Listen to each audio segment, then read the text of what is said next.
Hi, I'm Bert Hovander.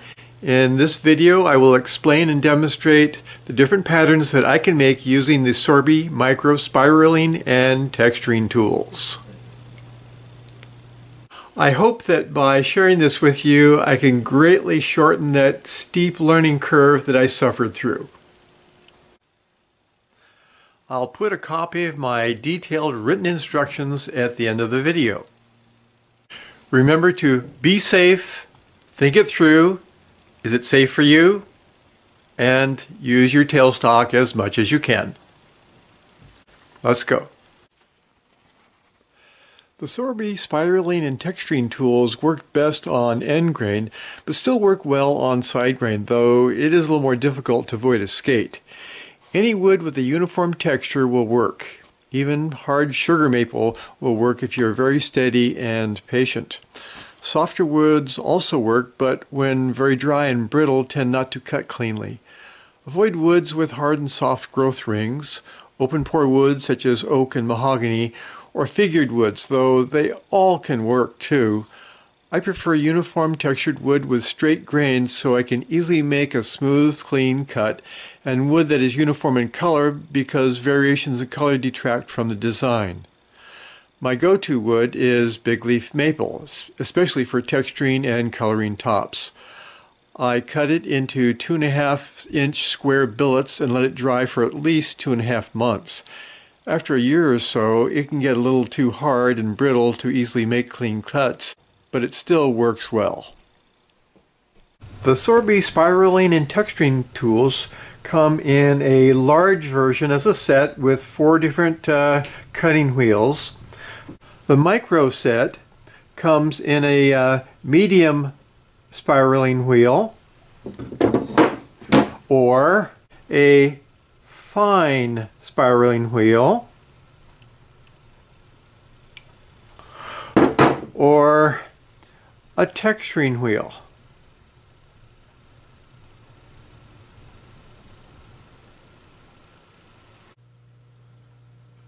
The large version is most suited for texturing larger things such as the outsides of bowls.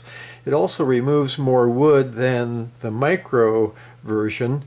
I do prefer the micro version for that fact, and probably because that's what I really learned on. So I was using it to make little spinning tops and the bottom of bowls.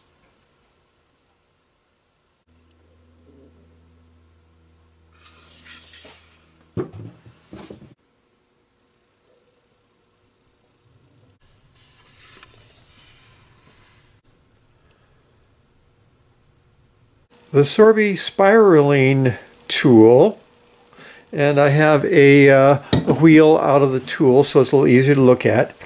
You'll notice that one side is flat, one side has a bevel to it, teeth are truncated, and arbitrarily I'm going to call the tooth on the flat side, call that tip number 1. The tip on the beveled side I'm going to call tip number 2.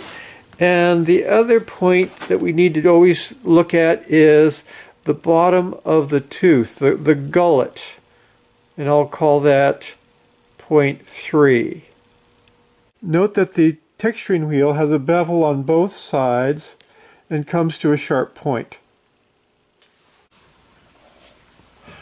I set the height of the tool rest so that when I lay my tool level on the tool rest that it will strike the center line.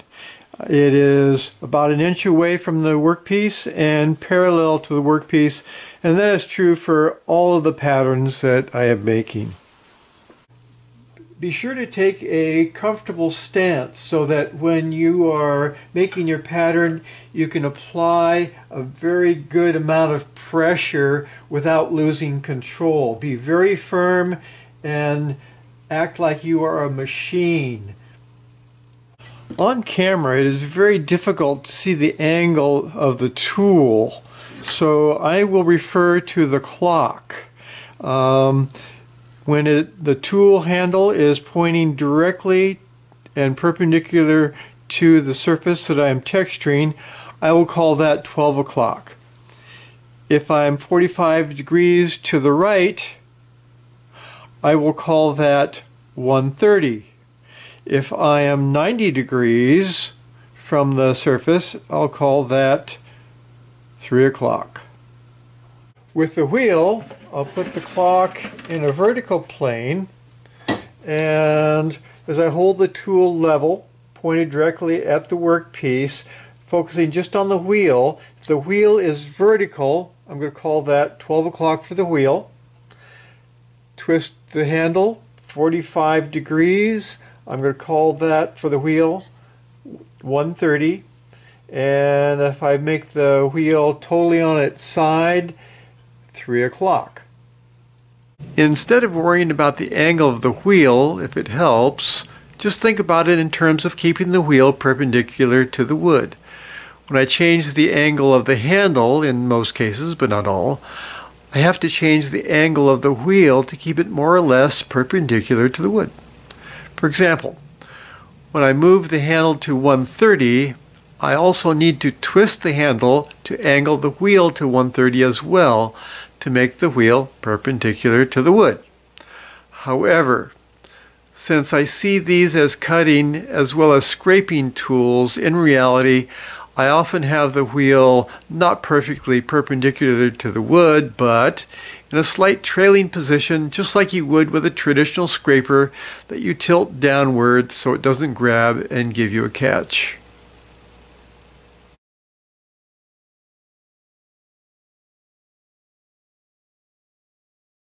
An orange peel is one of the easiest patterns to make.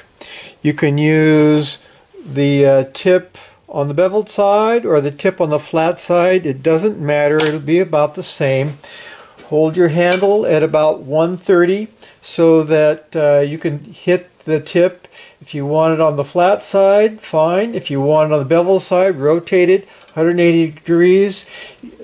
Level, handle is level, pointing at 1:30, and the movement of the handle will just simply be in the direction of the handle. In, just bounce and hit, strike, and in and out, bouncing against the wood. Speed is about 450. I am going to use the point on the flat side and just strike at random. You make it as wide as you want.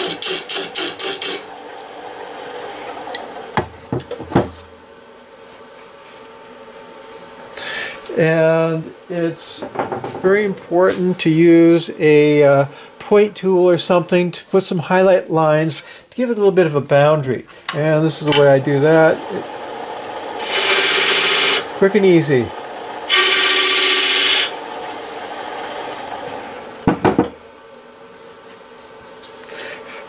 I'm going to do the same thing. I've just twisted the wheel 180 degrees so that I'm going to strike on the tip that's on the beveled side, and just random bouncing in and out.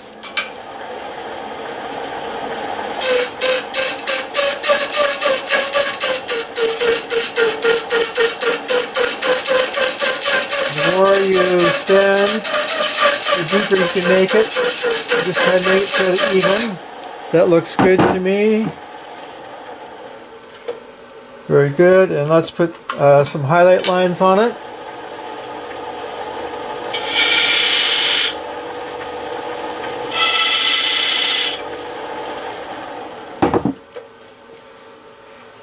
And they're pretty much indistinguishable.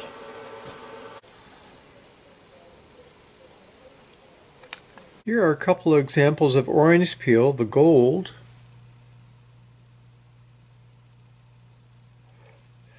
And this green here.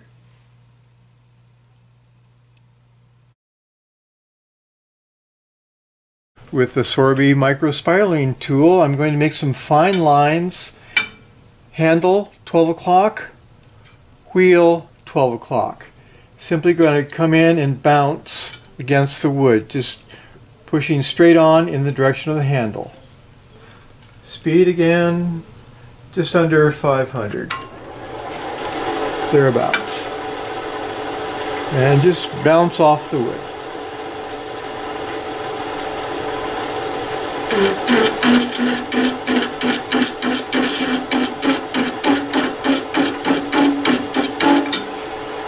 Okay, now those will be fine thin lines. Let's see if we can make them a little bit longer. So I'm going to come in and do the same kind of thing, but I'm just going to slide to the side like this.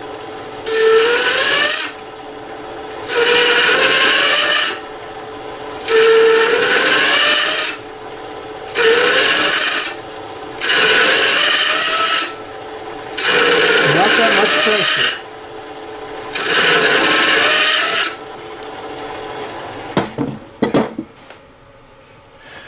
And whenever we do something similar to an orange peel, to neaten the edges up, a point tool works great.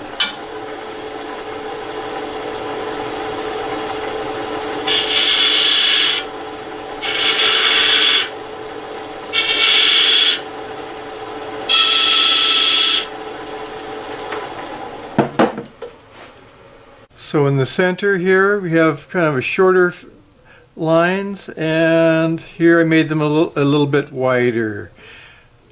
Fine lines as opposed to bold lines. And you can see that the point tool really helps in defining the different patterns here. Otherwise they would look like a mess. I will now use the micro spiraling tool to make some 1/8 inch long bold lines. Handle is 12 o'clock, wheel is 12 o'clock. Speed about 450 to 500. Okay, it's going to be straight on, hitting that center line and hold.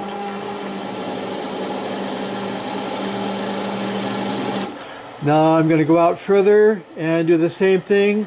Center line, hold.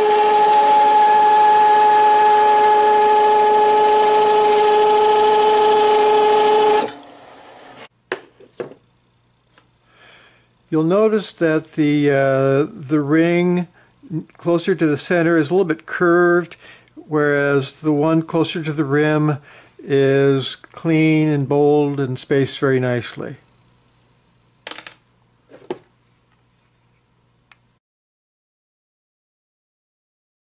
I've never been successful making long, bold lines, but let's give it a shot. I'm going to come in, handle 12 o'clock, wheel at 12 o'clock. I will come in and make a nice clean set of 1/8 inch wide, spaced about 1 inch apart, and then I'm going to start working it to the side, back and forth a little bit, and see if I can stay in the groove but lengthen those lines.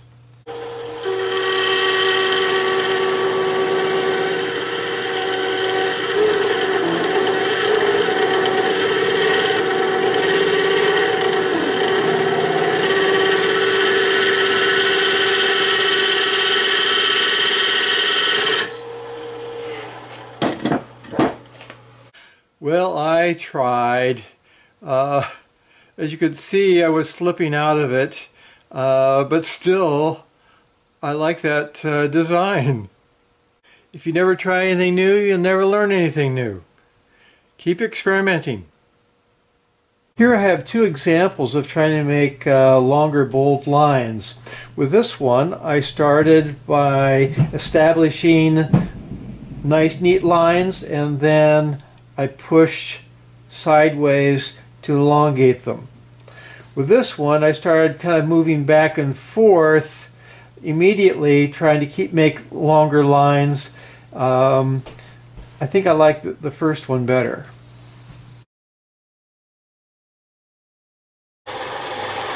Using the tip on the beveled side, I will make some little triangles. You must hit right on the center line, and it's easier if you just pivot in and hold steady. It's going to want to skate.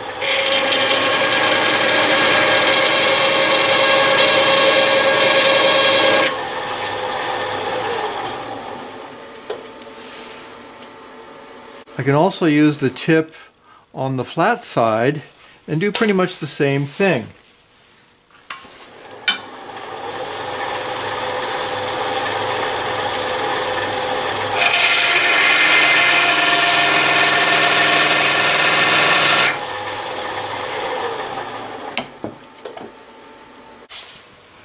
The inner circle is using the tip with the beveled side, the outer circle with the tip on the flat side.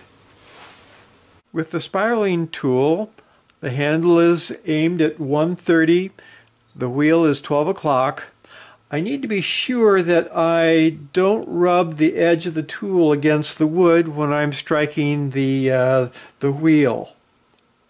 I will use tip number 1 on the flat side to make a ring of little triangles. Then I'll flip it over and I'll use the tip on the bevel side, and you'll see they're really very similar. Speed is 450, 500 RPM. Okay, first the tip on the flat side, striking on the center line.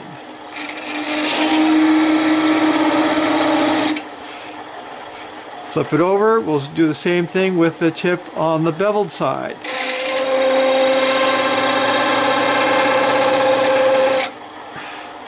And for fun, I will use the tip on the flat side and just hold it a lot longer.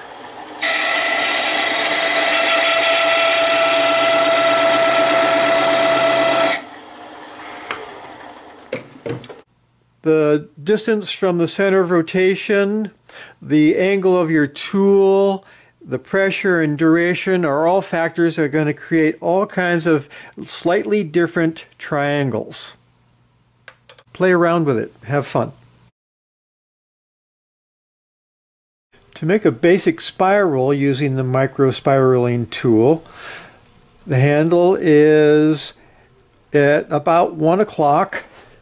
The wheel is tilted slightly, so it's about at 1 o'clock.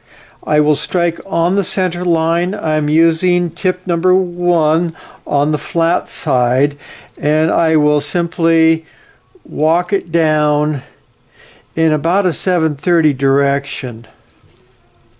Speed again, 450, 500. Starting on the center line and walk down.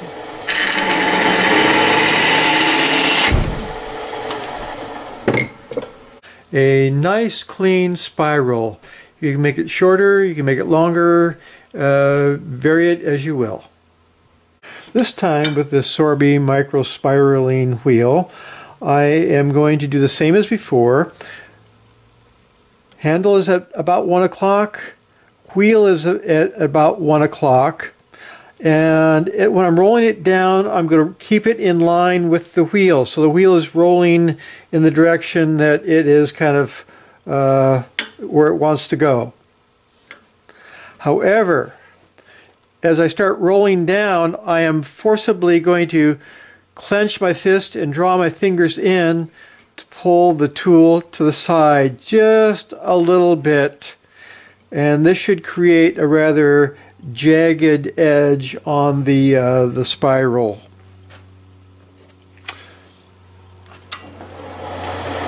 $450, 500 RPM.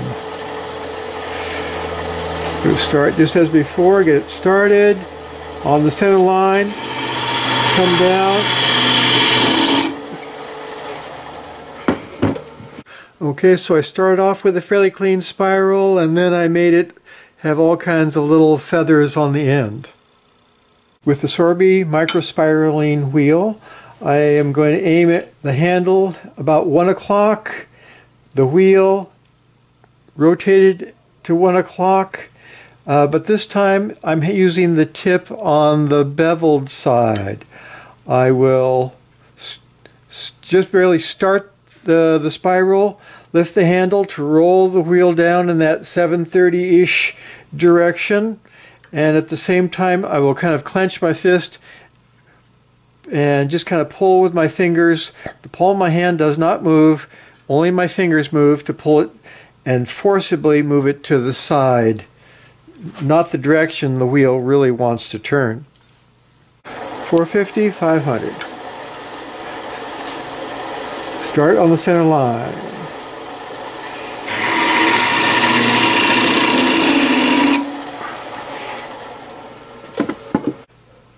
Quite the same pattern as using the tip on the flat side. I can make a nice clean spiral, but notice how far apart the little spiral lines are. At times I will end up with very fine lines, and I keep trying to be able to reproduce this, and I can't. And if you look at it closely, you'll see that some of them are a little longer than others, and clearly they're in pairs. So what has happened is, as the wheel came around the second time, it did not fall in the same track. Like here, it fell into the same track and just kept making it deeper and deeper. And here, you end up with multiple spiral lines instead of just one per each tooth. I use the medium spiraling tool on both of these patterns. If I wanted to have fine lines, it'd be a lot easier if I just simply used the fine spiraling wheel, and it would give me fine lines like the one on the right here.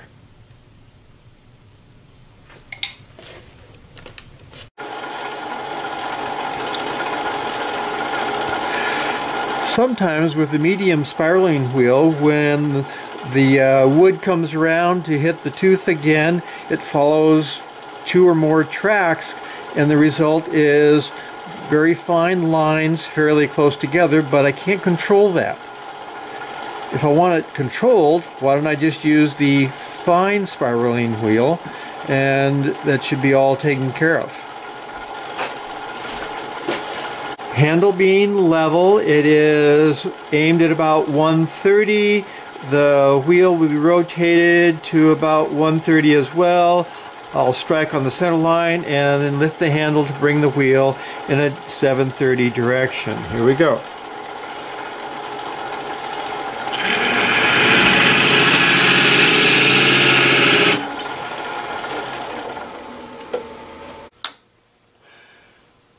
The one on the left was made with the medium spiraling wheel. The one on the right, the fine spiraling wheel.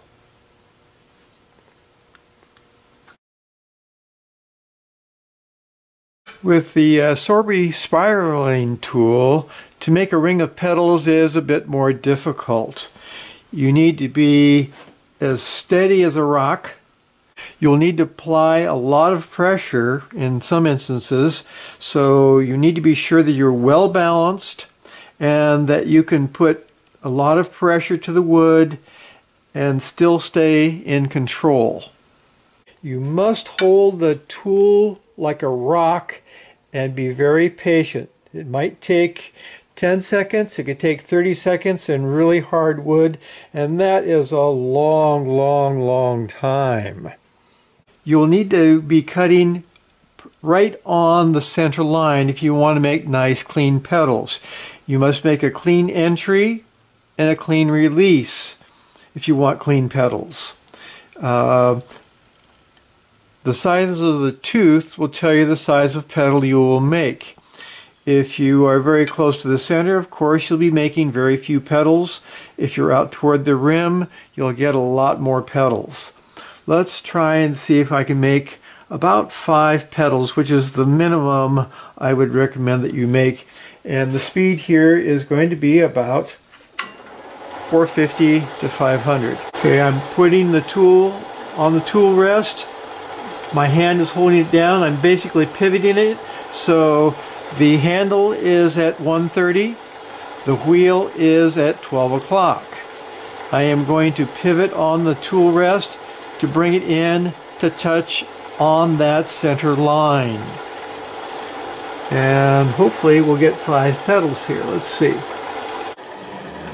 Okay, I'm just going to hold.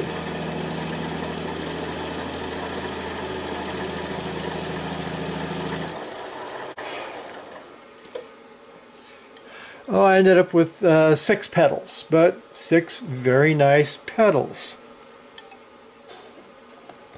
To make clean petals like this, you need to enter cleanly and you need to release cleanly. What if you falter as you enter? Let's see what happens. Let's move a little further away. Steady as a rock. You're going to need to be a little bit more patient here. I'm going to pivot in and I'm going to bump and then hold. I'm pushing to the side and I'm pushing straight in at the same time.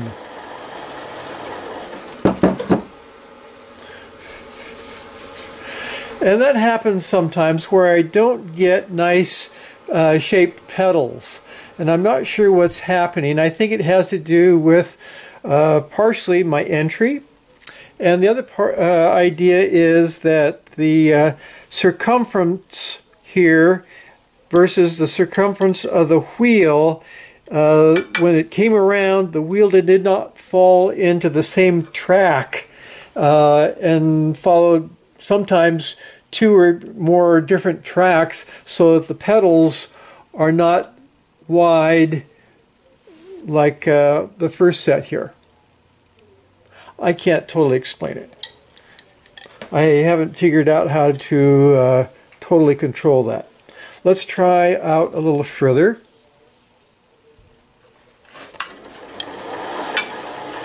Nice clean entry this time.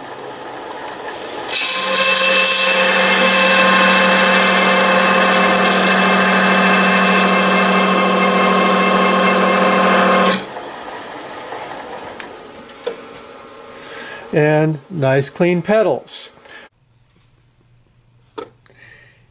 Here's an example of just a single ring of petals. This one has a double ring on the outside as you see it. And this one has a whole mess of rings of petals just kind of stacked on top of each other.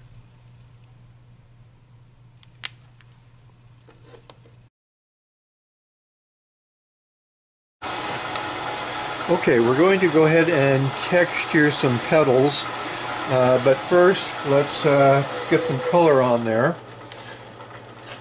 Turn the speed way down, and let's see, we're just going to texture a little area kind of like that.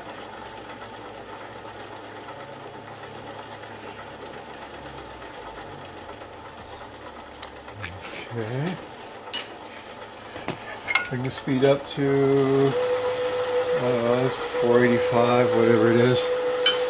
And let's put some petals on this.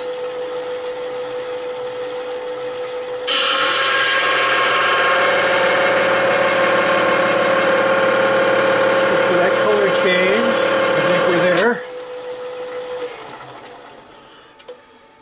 With the handle at 12 o'clock, the wheel at 12 o'clock, going to come in and bounce and hit those petals just a few times, just straight on. Oops, let's see where I'm at. Okay, got it. Ready, Freddy?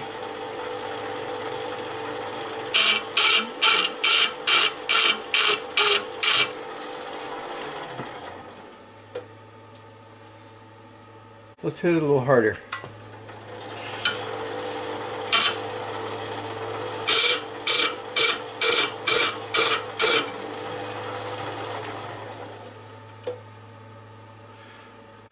Let's use a point tool, kind of highlight.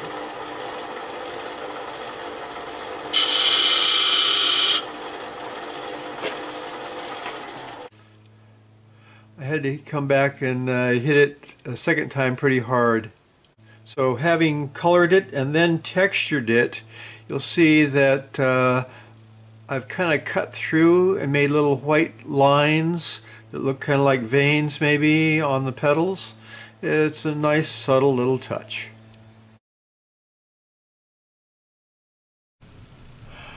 I did make 5 nice petals, but you can see that I did drag the tool and make a mark a little further out.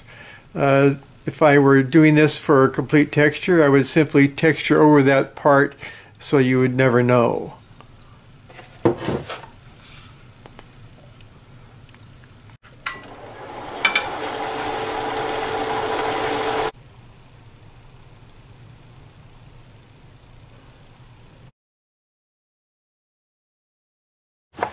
Now I'm going to try to stack another stack of petals on top of these.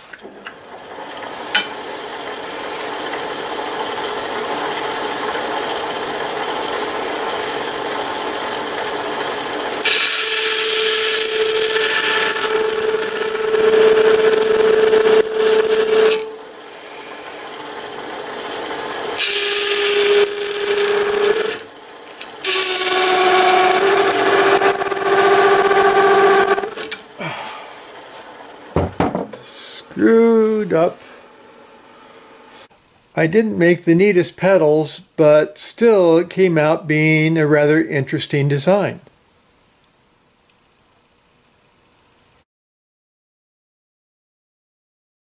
With the spiraling tool, to make a little bit narrower petals, instead of having the handle at 1:30, I'm going to have the handle at more at 1 o'clock. The wheel will be at 12 o'clock, and speed, of course, is just below 500. Pivot in and hold.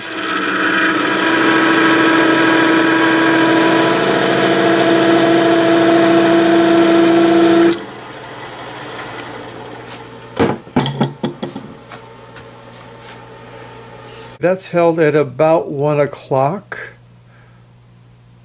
With the Sorby spiraling tool, if you want to make petals that are a little narrower, instead of holding the handle at 1:30, try 12:30. Wheel, 12 o'clock.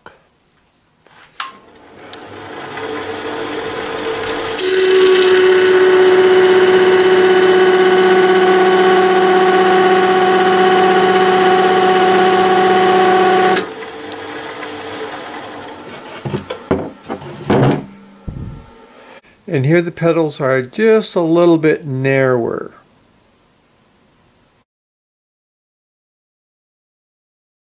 Again, with the micro spiraling wheel, I will make a ring of petals and I will include a little spiral at the end.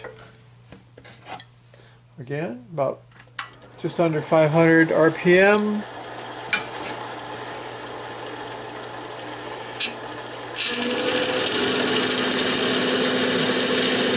Form my petals. Okay, they're about formed now, and now I'm just going to rotate slightly clockwise and down.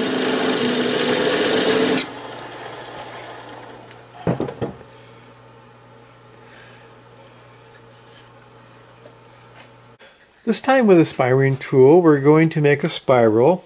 I am going to use the tip on the beveled side, held at 1:30. I'm going to come in, pivot in, make a set of petals, and then I'm going to rotate the handle so that the wheel is now at a 1:30, and then I'll be able to roll it right down in a 7:30 direction. Just roll it down. If you apply less pressure at the end, you can come out with a nice clean tip on your spiral. Otherwise it'll be a little more blunt. Either one can look great.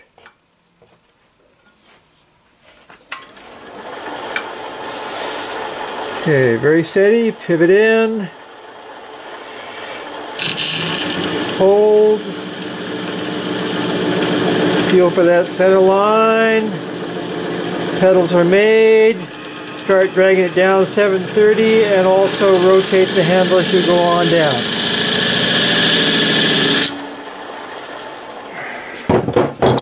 So it is starting to burn the wood, which tells me that I need to take my tool apart and clean it and oil it.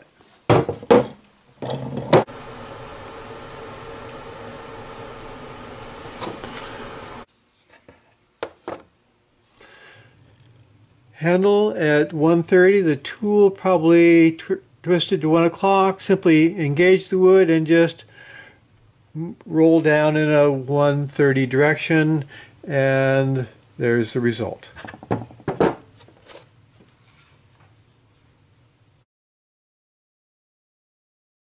This time with the spiraling tool, I'm going to come in as usual, handle 130, wheel 12 o'clock, make a set of petals, and I'm going to use my fingers to simply pull it to the side. This time I will not allow it to twist as I come to the side. It's just going to come, make the petals, pull it straight to the side.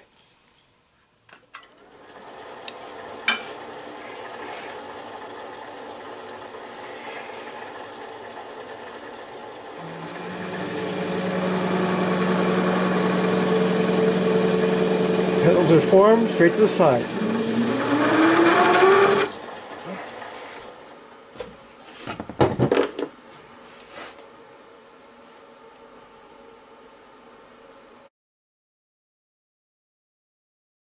This time, as usual, handle is 130, wheel is 12 o'clock, but I'm going to come in, I'll pivot in, make my petals, but I'm just simply going to kind of clench my fist, in other words, draw my fingers in to pull the tool toward me, and at the same time I will rotate it just a little bit, just whatever my fingers are going to do. So I'll make the petal and then pull to the side like that.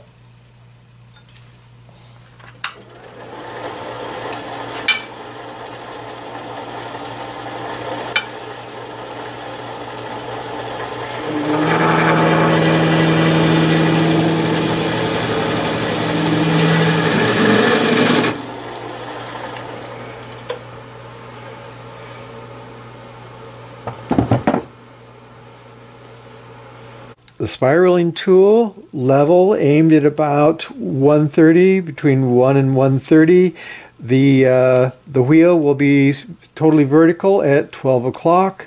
And again, I'm going to clench my fist, drawing my fingers in as I'll start my petals, clench my fingers in as I come down, and forcibly drag it to the side against the rotation of the wheel.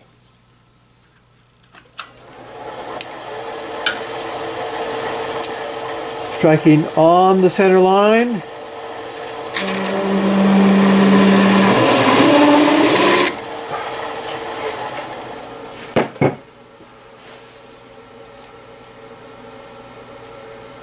Here are 3 examples of what I'm calling a jagged spiral. Here, this one is really nice. I really like that. And here's another one, and this one is not quite so jagged. I really like it, but I can't seem to reproduce it on demand. I'll just keep trying. I'm trying to make a jagged spiral without much success. So handle it 130, wheel 12 o'clock, pivot in, make my petals, and I'm going to just drag it to the right and just a hair down, and with a very slight twist to bring the wheel to probably 1 o'clock when I'm done, but subtle movement. Okay, around 450 RPM.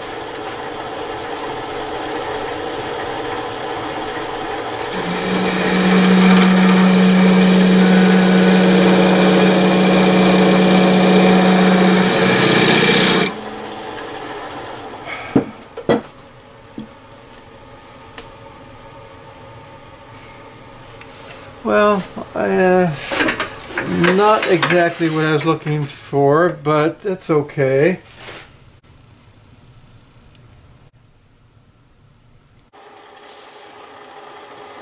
To make petals with a spiral this time, I'm going to make my petal, and I'm going to only rotate a little bit, but I'm going to drag it more straight across than down. I won't quite make the 730 direction.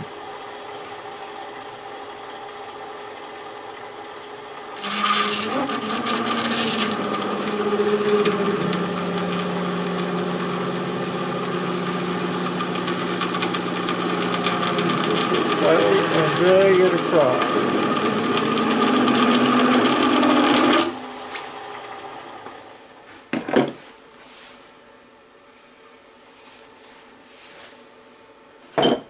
I'm having trouble making a jagged spiral. We're going to try one more time. Bevel to the left, handle 130, wheel 12 o'clock. I'll pivot in, strike, get the wheel moving, establish the pedals, and simply drag it to the side. And as I do so, I will just bring it just a hair, twist it just a hair clockwise.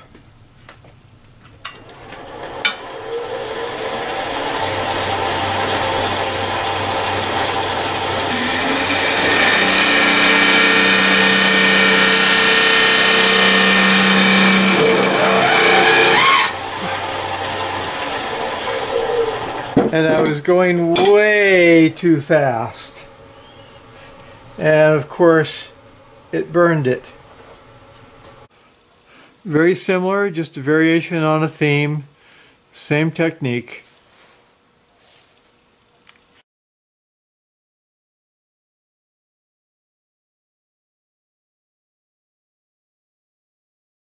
Spiraling wheel, handle about 1 o'clock. The wheel will be at 12 o'clock or totally vertical. I'm going to use my fingers after I've started my pedals to just simply pull it to the side. I'm rotating down, but I'm going to rotate down, but I'm going to pull it against itself to the side.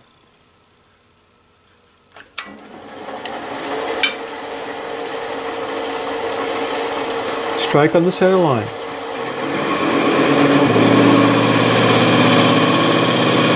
Pedals are made, coming down.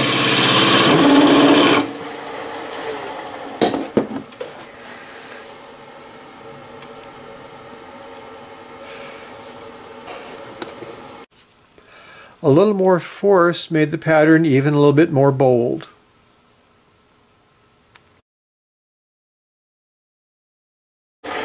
Tool handle about 130, the wheel 1 o'clock.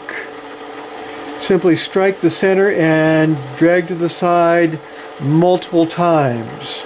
And the more force you apply, the deeper the spiral will be. Strike the center line.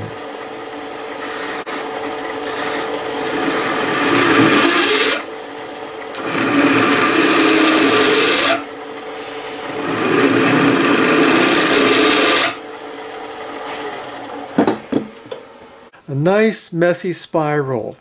One thing you can do with this is to cut portions off so you have little flat spots here or there just to give it some boundary, some different interest. Just have to play with it.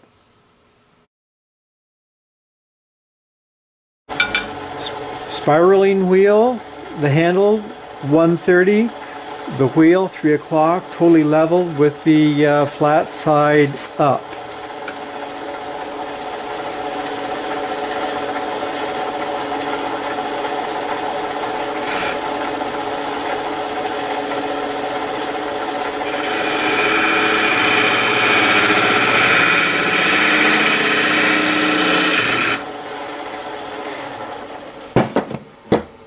Be sure you're totally level when you do it. To make a spiral, kind of like making rope here, I'll hold my handle level, of course, hit on the center line.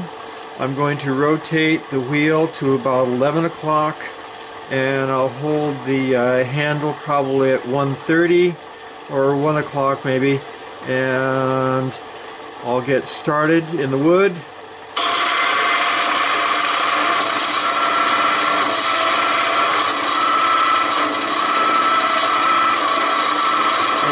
kind of work it back and forth.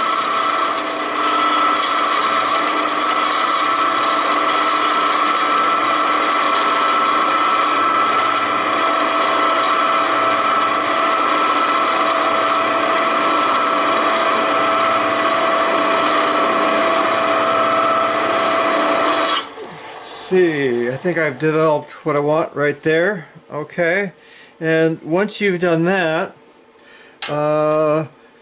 you can do it kind of in one go. You noticed how I was kind of swinging back and forth. You could do it in one go, but that's kind of hard. I suggest you keep working at it and slowly get to your depth so you have the complete tooth formed there. And when I'm making a top, I will do that, pick the part that I like,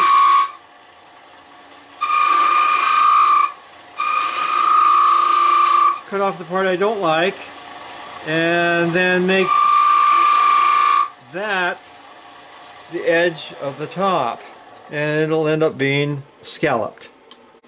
And so you want to see what that looks like. Okay.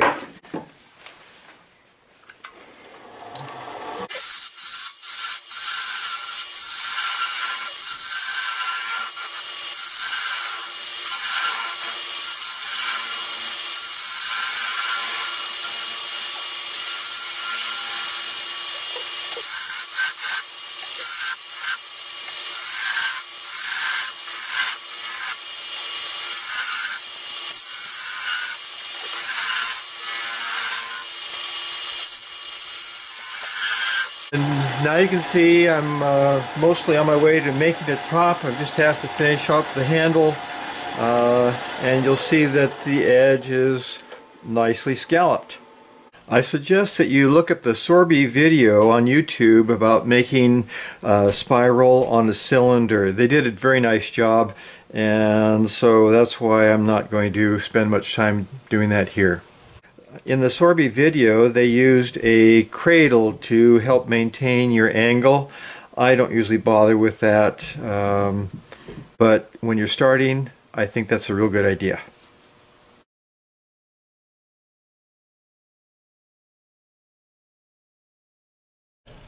With the Sorby texturing tool, it's very easy to do an orange peel. Handle 12 o'clock, wheel 12 o'clock, and the motion is just going to go straight in and hit the wood and bounce and kind of randomly strike wherever you want. If you want to make it whiter, you just make it whiter.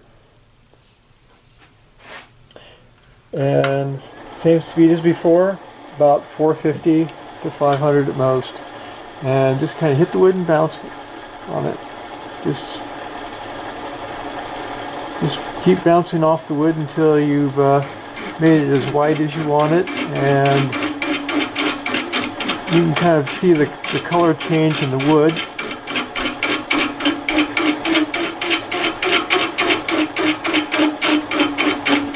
The more you work it, the deeper you can go.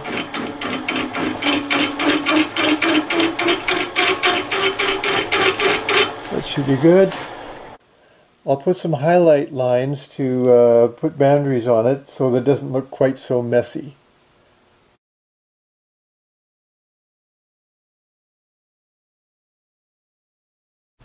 To make shallow petals with the texturing tools, I'll need to lay the wheel almost on its side. I need to touch the tip as well as the gull at the bottom of the tooth at the same time. The handle will be about 2 o'clock. The wheel will be at 12 o'clock, and I will simply come straight in, touch the wood, get the wheel moving, and just hold steady and push straight in as I also hold it to the side.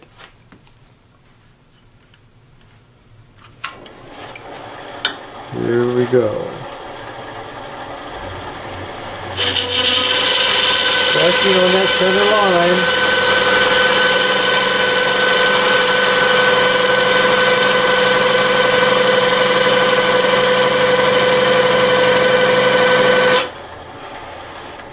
And that gives some fairly nice shallow petals.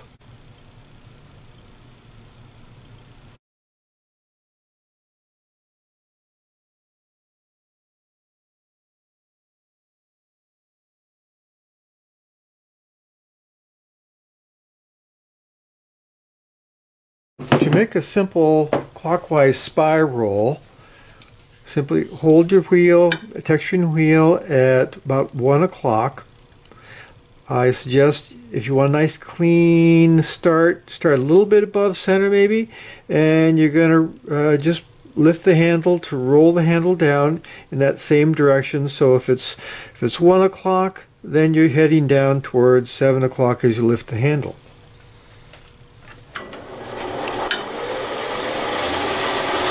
Strike gently, let the wheel start turning, it's cutting, move it on down.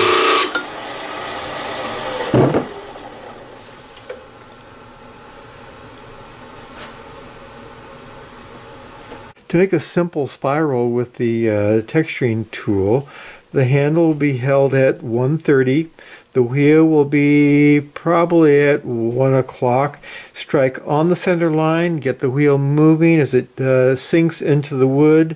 Then I'll lift the handle and roll the handle down in line with the wheel, which would be your like 7 o'clock direction, something like that.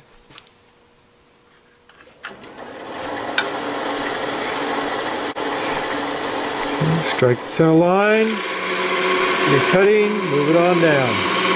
Make it as long as you want.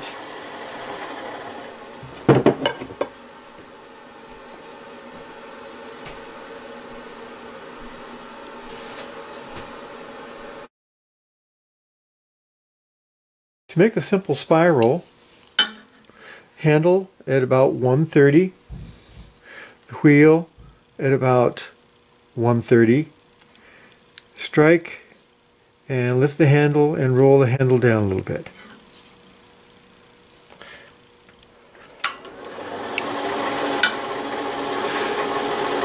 Hitting on the center line, hold for a second, it's cutting, and then move it on down.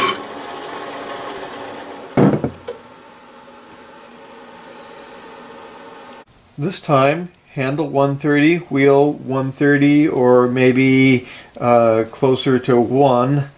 As soon as I touch the wood, I'm going to start moving downward in my 730 direction. This should give a fine, sharp pointed start to the clockwise spiral. And speed under 500.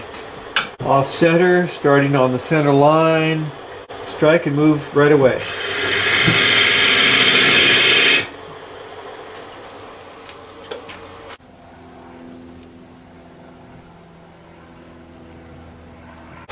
The texturing tool, handle 1 o'clock, wheel 1 o'clock, striking off center, hitting the center line, touch the wood, wheel turns, and lift the handle to bring it down, making a very short stroke of it.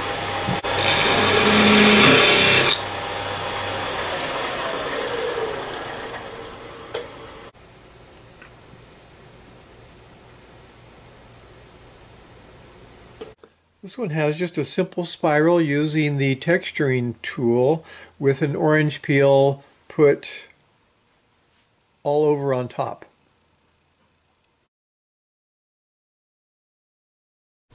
To make a counterclockwise spiral, hold your tool at about tool handle 1030. The wheel will be at about 1030 as well.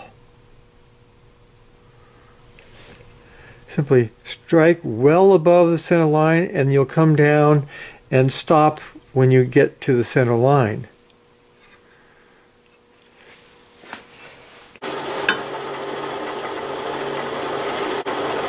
Wheel started moving. That one's a little jagged.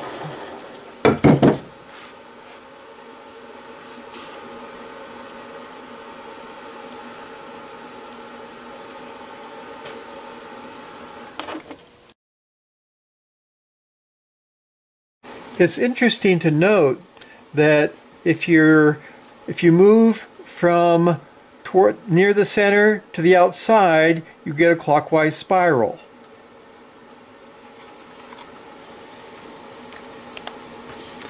If you move from the outside in toward the center, you'll have a counterclockwise spiral.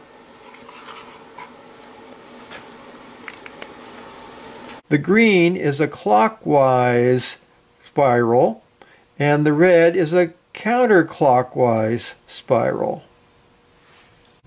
Whenever I'm making a spiral and I'm rolling the wheel down in roughly a 45-degree angle, you'll notice that I'm offset from center, because if I were at center, I'd be running along a radial line. And if I do that, I will only end up with concentric circles. So when I'm doing cross-hatching, usually first I will start just a hair above center or at center. It's not quite so important. And I roll down in that 730 direction. Then I will take my tool and I'll start up high and I'll roll down in a 430 direction. And note I'm stopping at the center line or just below. The trick to clean cross-hatching is to start and finish at the same spot for both of the spirals. Get the wheel, bring it in, hit just about near the center line, and then roll the wheel down in the same direction the wheel is pointing.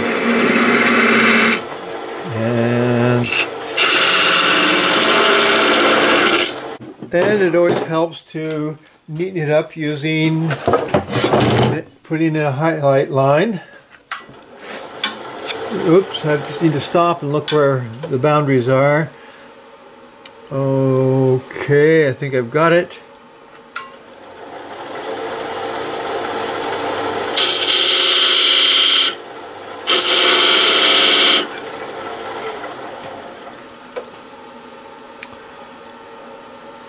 Oh, I missed on the inside. I didn't look that carefully. Oh well.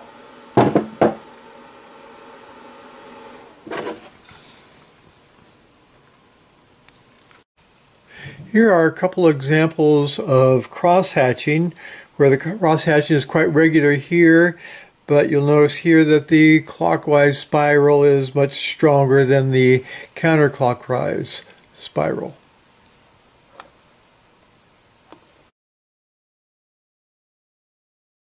If I hold my tool handle at 12 o'clock, the wheel at 12 o'clock, being that I'm a little bit off center, and if I just roll the wheel down in line with the wheel, you get a short spiral. If I leave the wheel at 12 o'clock, but only rotate the handle at 1 o'clock, and come down in the direction of the wheel, the spiral will get longer and longer as I progress through 1 to 1:30, 2 o'clock, 2:30.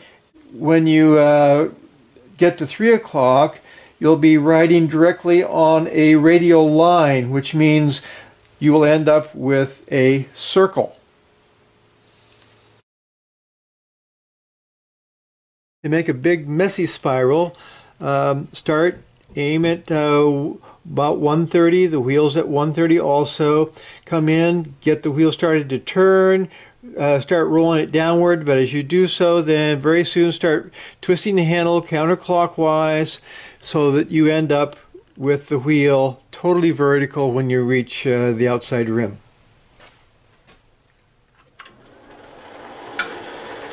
Starting basically on that center line. Well, we're going to start very close to center.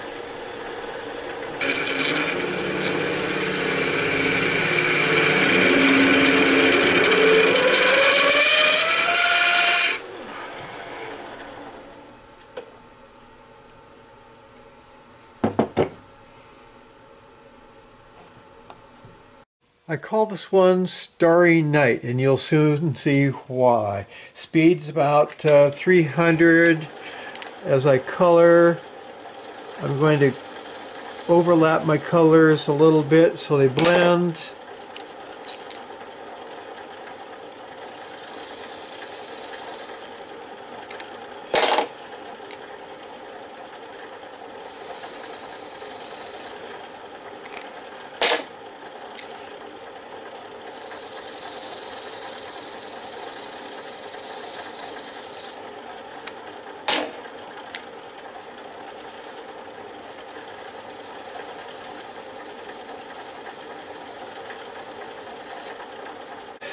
A little carnauba wax, just a quick rub over. A little paper towel, step up the speed.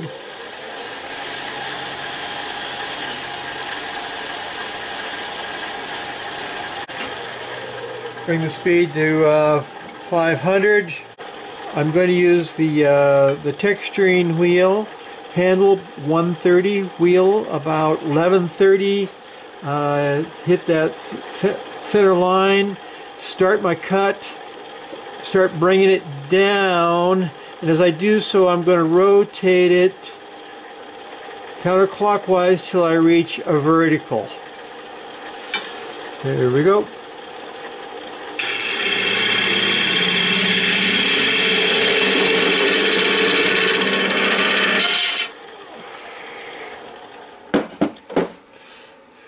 And I call that Starry Night. It's kind of a fun, quick one to do. This pattern has a lot of possible variations. A spiral with stars. Star to spiral as usual.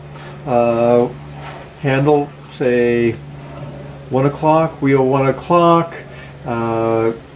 Get moving, go on down to your 7 o'clock, and at the last, as you get toward the end, I'm going to kind of do a squiggle and bring it to a vertical.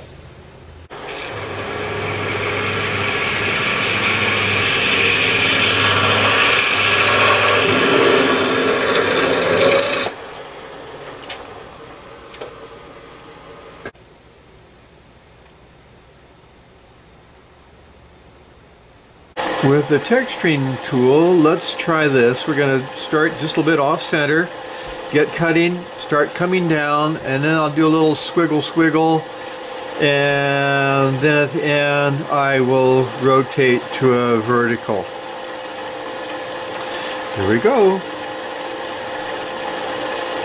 Get started, start coming down, squiggle, and up.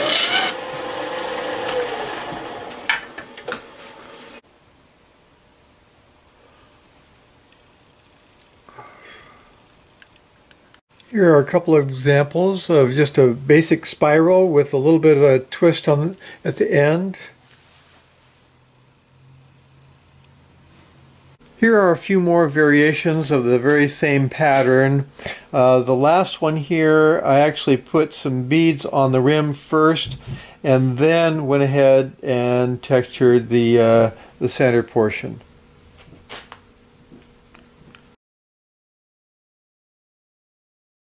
This time, using the texturing tool, make a huge messy spiral, just like we did with the spiraling tool. Handle 130, wheel 130, and that makes the wheel pretty much perpendicular to the wood. Strike near the center on the center line and simply drag it left and then repeat multiple times. Speed just under 500.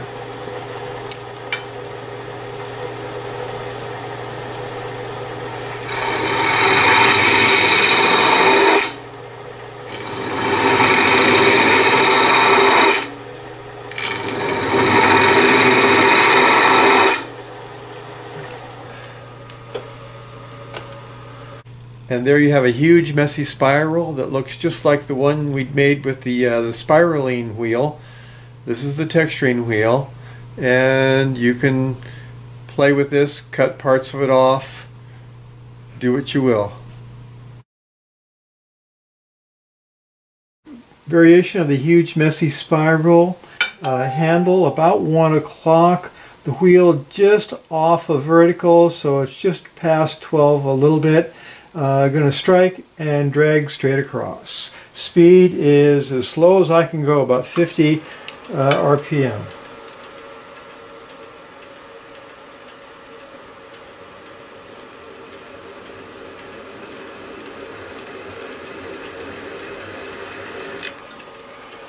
It was difficult to drag it across at an even pace, but it did give a very delicate texture to it. It was a fairly light pressure.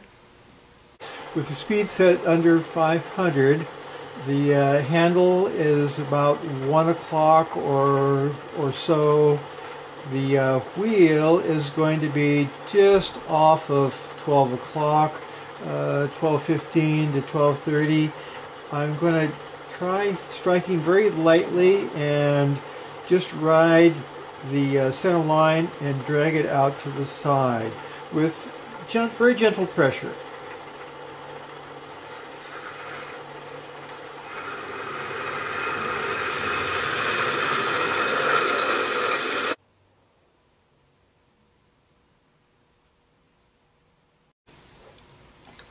Okay, I'm working on something similar to the huge messy spiral.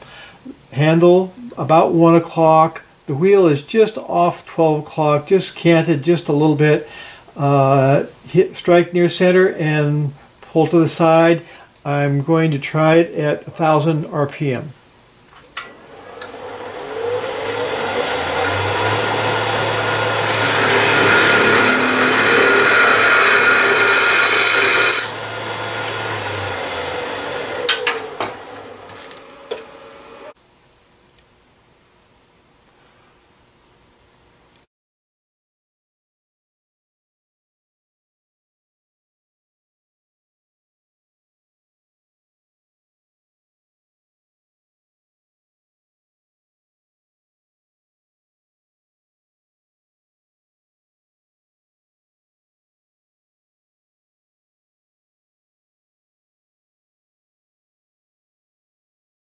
To make concentric circles, I put the handle at about 130 so that I can do an easy pull stroke.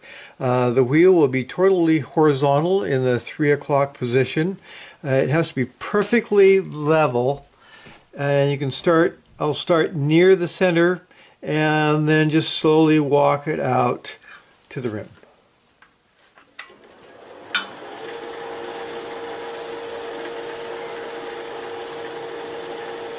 Start lightly.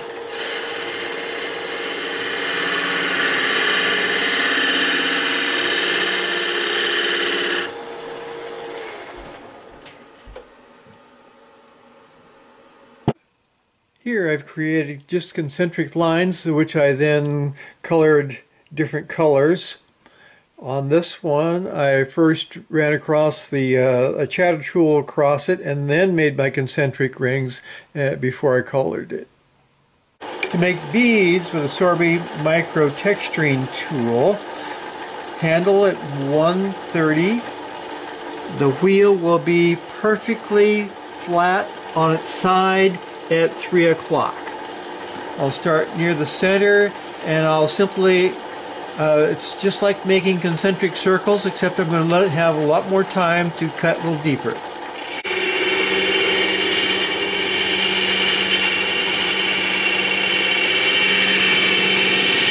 Move across very slowly, give it time to cut.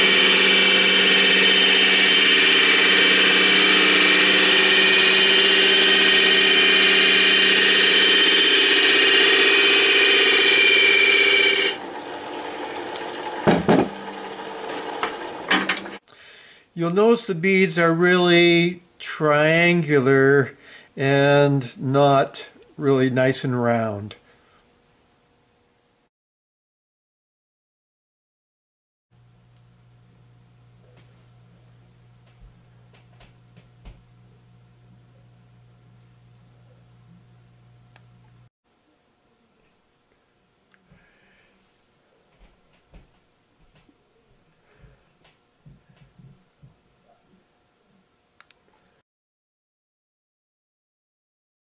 Troubleshooting.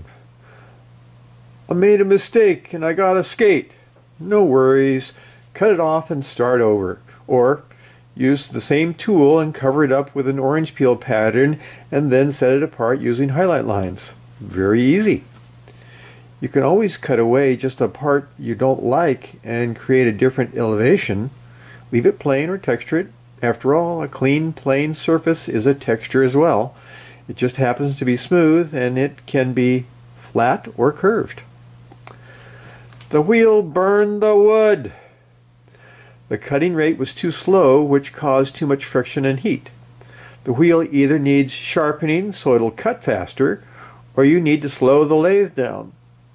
This is a similar problem to a table saw, where it sometimes helps to speed up the feed rate a little bit, but unlike a lathe, if that doesn't work, you can't slow down the table saw blade, you can only sharpen it. Maintenance. If you have trouble making a given texture, check the angle of the tool and your speed, but it might simply be time to disassemble, clean, and oil the tool. Use just one drop of 3-in-1 oil or a light oil, reassemble and wipe off any oil you can. Run it on a scrap cylinder of wood and wipe it off again. Or maybe the wheel needs sharpening. I sharpen my spiraling and texturing wheels by running them on a scrap cylinder of wood with the lathe in reverse at 300 to 400 RPM. I run them on top of the cylinders so I have better access to rub a 400 or 600 grit hone across the bevel of the wheel.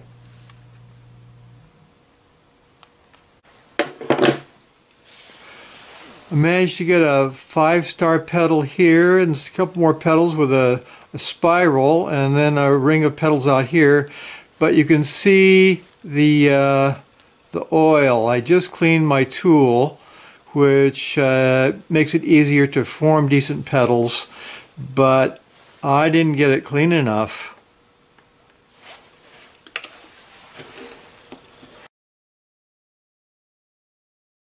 To sharpen the spiraling wheel, I'll rest my hand on the tool rest, lay the wheel up on top of a cylinder, and simply rub the hone along the bevel back and forth so I can use all of the surface on the hone. I'll put it in reverse just because it's a little easier that way, about 300 RPM, and it looks like this.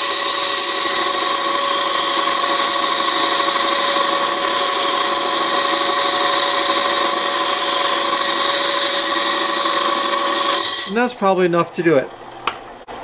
So if the bevel looks nice and shiny all the way out to the tips of the teeth, you've done your job.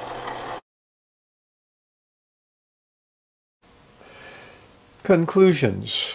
I have tried to be as accurate and detailed as possible, but I do realize I'm still learning and it's hard to express all the subtleties and variations possible.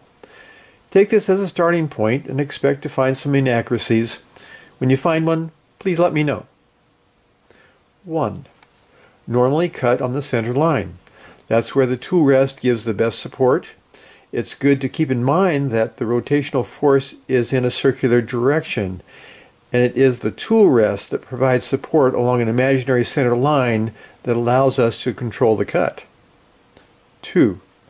All patterns are based on rings of textures, circles. 3. While making a cut, it has been important for me to visualize that cut in terms of concentric circles and how the angle of the wheel interacts with the direction of rotation. I have to really concentrate to visualize how the tool cuts as the wood comes around to meet it. This is particularly challenging for me when making a spiral where the angle of the tool on the wood is constantly changing. At times, I will start above, then cross the center line and continue on down. I also have to think about other factors. Am I varying my speed, the pressure, and where in my path is the wheel cutting the most? Do I want to come out of the wood slowly or quickly? Do I want to smoothly cut in the direction the wheel is pointing or force it sideways? Do I want to change the angle of the tool while I'm making the cut? The possibilities seem endless. 4. You must be a well-balanced, steady, smooth-moving machine. 5.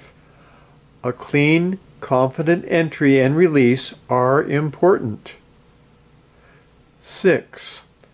For making clean cuts, the sweet spot seems to be with the handle between 12 and 130, with the wheel at the same angle as the handle. However, in reality, for a clockwise spiral with the handle at 130, I may actually have the wheel at about 1 o'clock so the wheel doesn't dig in as much into the oncoming wood. The reverse is also true for a counterclockwise spiral. Don't worry if your angle is off by half an hour, because it doesn't seem to make that big of a difference. 7. If you didn't make a texture deep enough, it's quite easy to carefully reintroduce the tool to deepen or extend a given pattern. Just enter gently yet confidently, and once you feel you are in the groove, apply more pressure and continue the pattern. 8. To make a clockwise spiral, move away from the center of rotation. To make a counterclockwise spiral, move toward the center of rotation. To make a spiral, there must be movement across concentric circles, and you must be off-center. If the tool rolls along a radius anywhere on the workpiece, the only result is concentric circles. 9. The more the tilt of the handle, the longer the spiral. If I hold the texturing wheel on the center line with the handle at 12 and the wheel at 12, in other words, tangent, I will get a ring of dots. If I add movement and roll the wheel down in a 630 direction, I will get a spiral because I'm moving away from center. With the wheel constantly at 12, as I move the handle to 1, then 2, and then 3, the spiral will get longer and longer until at 3 o'clock I get concentric circles because I am rolling along a radius. With the wheel at 12 o'clock and the handle at 12 o'clock, I will get a short spiral. Leaving the wheel at 12, if I only start moving the handle from 1 o'clock to 1:30, the spiral gets longer and longer as I go through 2 to 2:30, and finally at 3 o'clock I get concentric circles. 10. The maximum distance between spiral lines is the distance between the teeth of the wheel. When the wheel is close to the direction of rotation, almost tangent that is, the spiral lines should be closer together. I need to work on this because I just can't seem to do it. In theory it works, but I must not be holding the tool at the right angle. That I don't know. However, sometimes I get lucky and get fine spiral lines as a result of the wheel following 2 or more different tracks rather than just one. Remember too that the spiraling wheel comes in a medium and a fine. The texturing wheel only comes in a medium tooth. 11. The speed of movement of the tool doesn't seem to affect the shape of the pattern, but a slower speed with more pressure will cut deeper and could cause burning. A change of direction or angle of the tool will change the pattern. 12. Be gentle, be firm, be controlled. 13. Without learning, there is no fun. Remember, be safe, think it through. Is it safe for you? Use the tailstock when possible. I struggled for almost 3 years before I felt I could consistently reproduce these patterns. It took me a while to decide to get methodical and really think about it. Writing this has forced me to more clearly put into words what I've learned. And with this, I hope to spare you the time and frustration I had suffering through the learning curve. And it also gives me something to fall back on for when I forget and need to relearn something. It's now time for you to start your journey by duplicating some of the patterns I have presented, and especially by inventing some of your own. When you discover a different pattern, an error I've made, or a better way to say it, be sure to let me know. I look forward to learning something new. Happy turning, Bert Hovander.